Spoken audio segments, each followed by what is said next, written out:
Good afternoon মাই guys, আমি Falguni ma'am.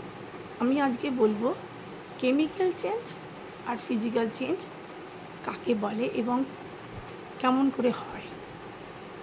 যে রাসায়নিক বিক্রিয়ার প্রোডাক্ট যেটা তৈরি হয়, সেই রাসায়নিক বিক্রিয়ার প্রোডাক্ট যদি পূর্বের অবস্থায় ফিরিয়ে আনতে পারি তখন তাকে বলবো ফিজিক্যাল চেঞ্জ।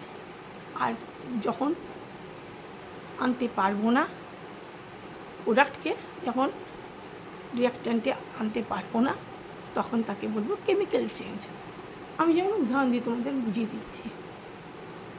যেমন কয়লা পোড়ালে ছাই হয়ে যায়, ছাইটাকে তো আর কয়লা আনা যাবে না, সুতরাং এটা হচ্ছে কেমিক্যাল চেঞ্জ।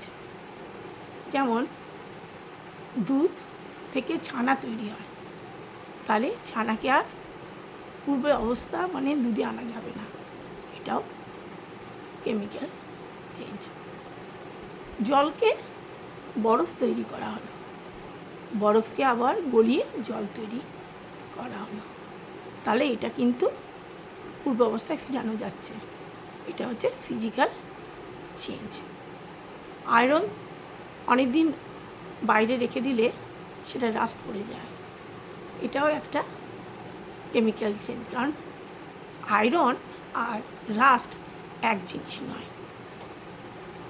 অ্যালুমিনিয়াম সিট থেকে অ্যালুমিনিয়াম তার থেকে বা অ্যালুমিনিয়াম পাত থেকে আমরা যখন অ্যালুমিনিয়াম তার তৈরি করি, অ্যালুমিনিয়াম কিছু তৈরি করি মেরে, মানে হাতুড়ি দিয়ে মেরে মেরে, তখন সেটা কী চেঞ্জ?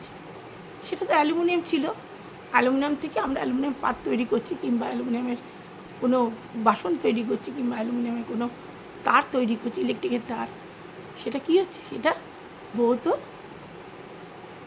ফিজিক্যাল চেঞ্জ, মানে ভৌত পরিবর্তন হবে, ঠিক আছে? কারণ অ্যালুমিনিয়াম থেকে আবার অ্যালুমিনিয়াম ফিরিয়ে আনা যাবে।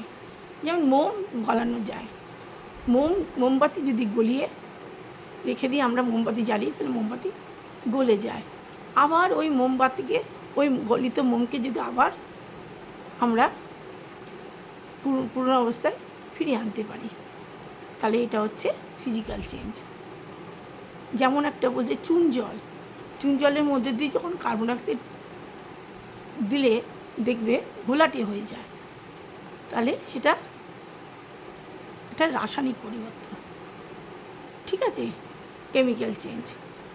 এইভাবে আমরা ফিজিক্যাল চেঞ্জ আর কেমিক্যাল চেঞ্জের মধ্যে পার্থক্য আনতে পারি। Thank you very much my lovely guys.